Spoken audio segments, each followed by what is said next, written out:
데살로니가 후서는 이 데살로니가 전서 후에 약 1년 뒤에 기록된 서신입니다. 역시 고린도에서 기록된 거고요. 전서와 마찬가지로 핵심 내용은 예수님의 재림과 종말에 대한 올바른 신앙관을 가르치는 목적이 똑같아요. 그렇게 기록된 겁니다. 그런데 전서보다도 이 후서는 훨씬 더 분위기가 단호합니다. 더 강력하게 이야기를 한다는 거예요. 왜 그런 거 아닙니까? 이 데살로니가 교회 상황이 편지를 받고도 나아지지가 않은 거예요. 그러니까 믿음을 지키고 신앙을 그냥 예수님에 대한 믿음과 신앙을 지키는 것은 잘 하는데, 아까 말한 그 재림에 대한 어떤 재림에 대한 인식과 재림을 기다리는 그 자세, 이 부분에서 많이 변화가 좀 없었던 거예요.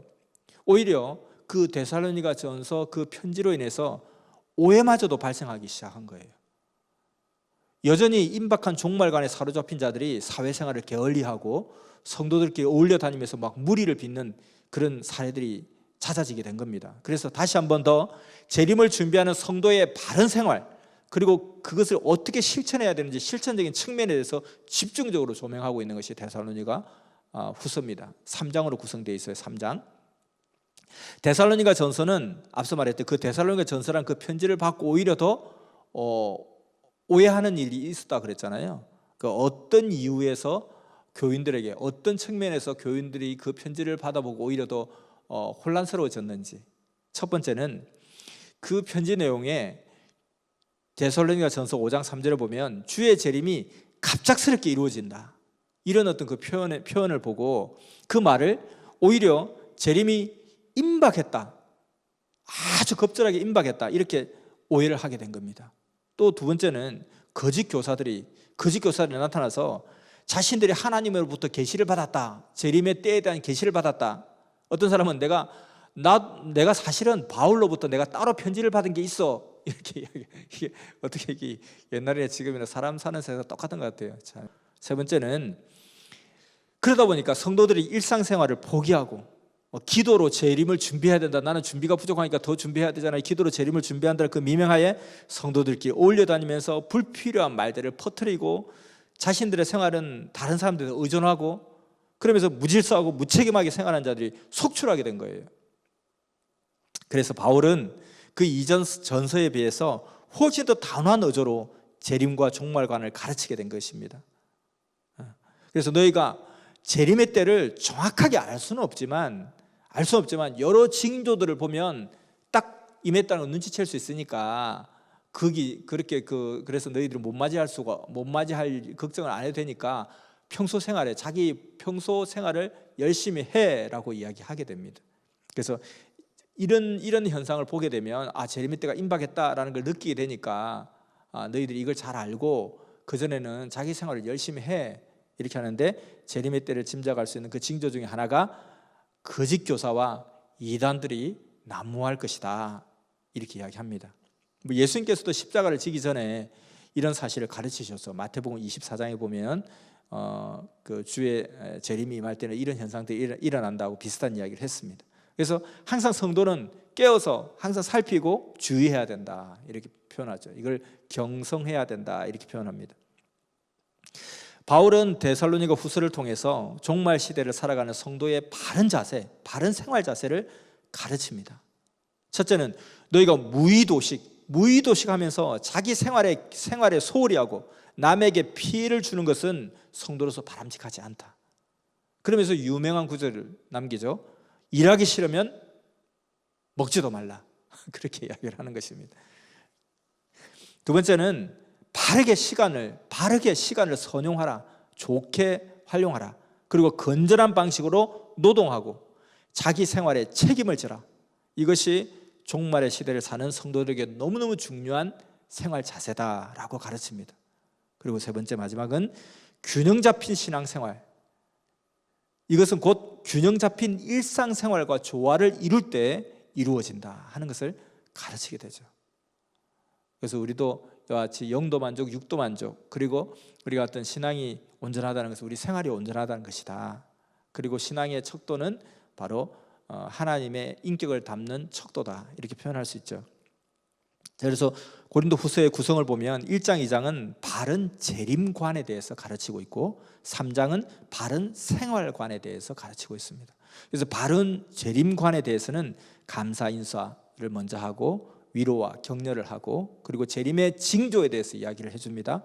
그리고 성도 구원에 대한 확실성 이야기 줍니다. 그러니까 재림의 징조가 분명히 보일 거니까 너희들이 재림을 맞지 못할 일이 없다, 걱정하지 말라, 그리고 너희들은 확실하게 믿음을 지키면 확실한 구원을 받을 수 있다라고 말해주고요.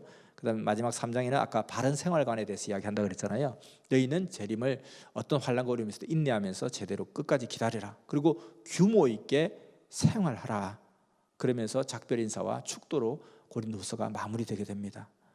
종말과 재림에 대해서 어떻게 기다려야 하는지, 그리고 징조가 어떻게 되는지 설명한 편지가 데살로니가 후서.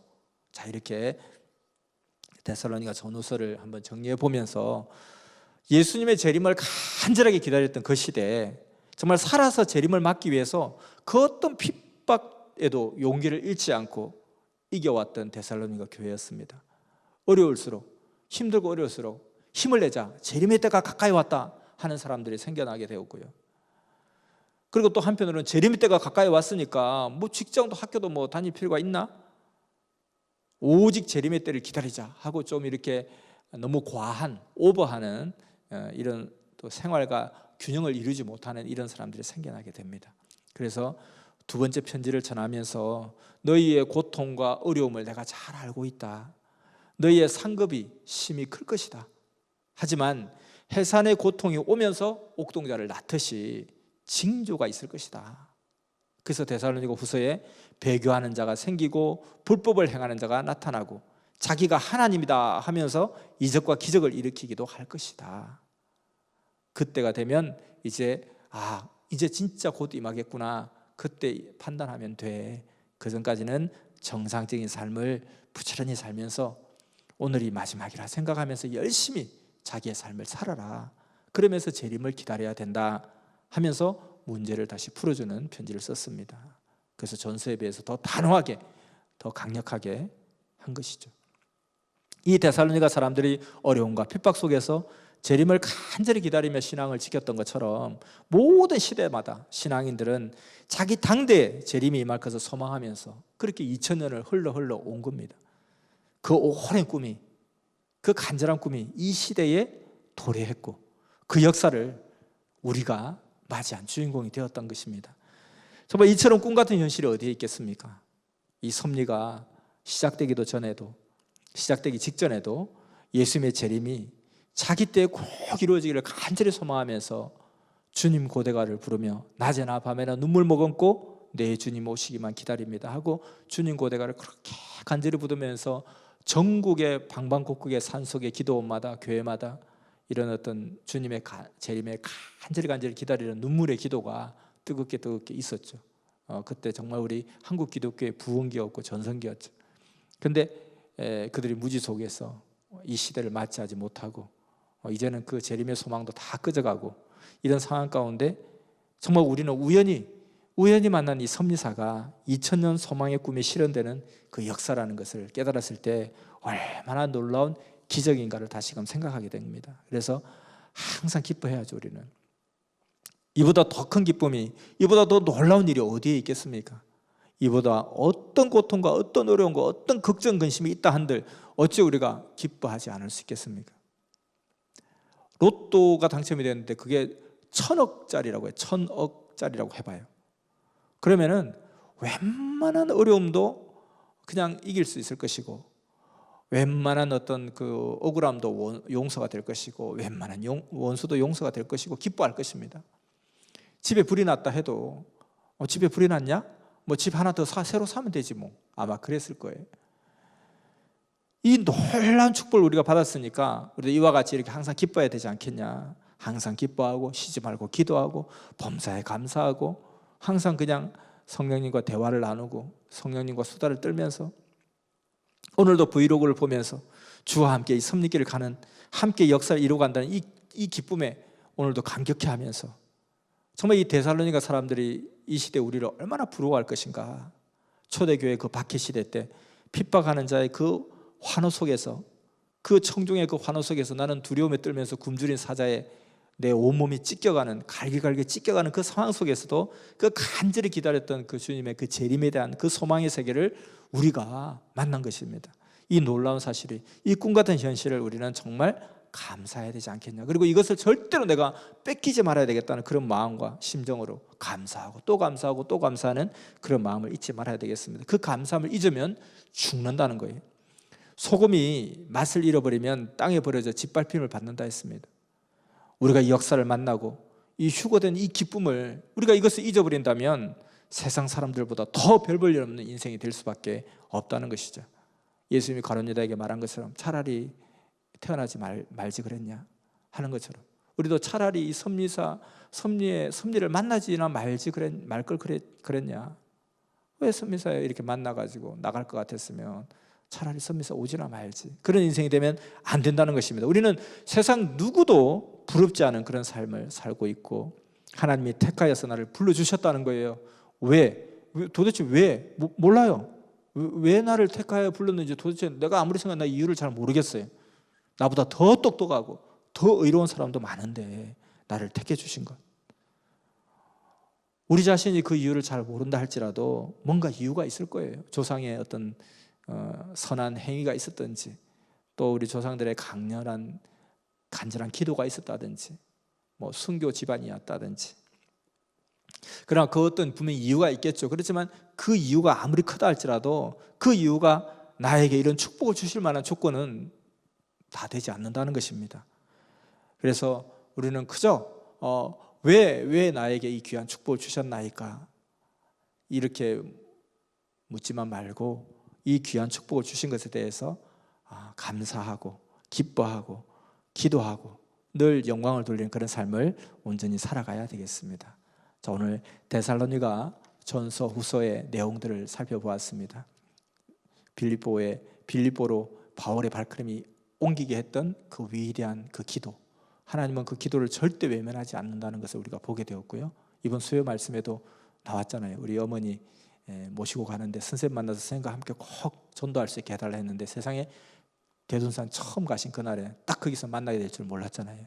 그렇게 간절한 기도하는 그 무리들, 그 기도의 모임이 결국 바울의 발걸음을 동양에서 서양으로 끌어오는 그런 발걸음이 되게 되었고, 그 작은 어떤 그 발걸음이 동서양의 2000년 운명을 좌우하는 발걸음이 될 줄은 몰랐다는 거죠. 육으로 보는 시대는 그 시대의 로마 황제가 전 세계를 군림하고 지배하는 그런 강력한 힘이었고 파워였지만은 결국은 영적인 세계는 2000년의 운명은, 로마는 지금 다 사라지고 없고 멸망하고 없지만은 그 2000년 섭리 역사의 그 뜻은 지금도 계속 역사를 일으키고 있잖아요. 그렇게 기도의 힘이 크고, 그 빌립보에서 또 어려움을 당하고 다시 데살로니가 갔는데, 데살로니가에서 단 3주밖에 말씀을 전하지 않았는데 그곳에서 믿음의 역사가 일어나게 되고, 그리고 그 3주 동안의 그 복음의 대역사를 일으키고 나서도 결국 거기서 야반 도주를 해야 되는 그런 상황, 거기서 또 베레아에서 또 아덴으로 또 고린도로 옮겨오고 가면서도 여전히 그 데살로니가 이 어린 신앙자들이 어떻게 잘하고 있을까, 환난과 어려움과 핍박 속에서 정말 이렇게 어린 자식을 놔두고 멀리 떠날 수밖에 없었던 부모의 심정으로 간절히 걱정하고 있었는데, 가서 상황을 보니까 잘 지내고 있고 믿음을 굳건하게 지키고 하는 거 보면 너무너무 기뻐하고 너무너무 감사하고 대견하고, 그런데 그들은 또 재림에 대한 강력한 소망을 가지고 있었는데 재림에 대해서 잘 인식하지 못하는, 정확하게 알지 못하는 상황이 있어서 자세히 또 설명해주고, 또 그리고 나서 그래도 또 그 설명에 또 오해를 당하니까 또 설명해주는 그런 과정들이 바로 데살로니가 전서, 데살로니가 후서의 그런 내용인 것을 우리가 살펴보았습니다. 그리고 또 그 속에서도 복음을 찾는 자들이 반드시 있다는 거예요. 아까 데살로니가 교회의 그런 어떤 아주 디오니소스라는 지역 종교로 인해서 생겨난 문화, 기독교인들조차도 왜 내 부인 말고 뭐 그냥 우리가 밥 먹듯이 그냥 오늘은 이 집 가서 밥 먹고 오늘 저 집 가서 식당 가서 아무데나 밥 먹고 다양하게 먹듯이 다양한 인종들과 마음껏 그냥 자유롭게 성관계를 가지고, 이것이 그냥 그들의 문화였는데 누가 이제 기독교를 믿게 되었으니까 그러면 안 돼 하니까 이게 충격이었다는 거예요. 이거 어떻게 하지 이제? 내가 이제 섭리 왔는데 이제부터는 뭐 저기 무슨 추어탕을 먹지 말래. 섭리 왔는데 이제부터는 너는 삼겹살 먹으면 안 된대. 삼겹살 먹지 마. 진짜 뭐 섭리는 좋은데 삼겹살을 먹지 말라네. 왜 삼겹살 먹지 말라 하지? 근데 지켜야지. 이런 상황 속에서도 그 섭리 역사 펼쳐져 나갔다는 거예요. 자, 그래서 우리가 자신 있게 담대하게 감사함으로 기뻐함으로 이 복음을 강력하게 어떤 상황 속에 증거하고 외치고 역사를 일으키고, 데살로니가 3주 만에 그런 역사가 일어났다면 우리도 시간이 없다 할 것이 아니라 3주 만에도 3일 만에도 3시간 만에도 역사가 일어날 수 있다는 그런 믿음과 마음을 가지고 또 기뻐함으로 감사함으로 이것을 잊지 말고 불같은 복음의 역사를 펼쳐나가는 우리가 되어졌으면 좋겠습니다.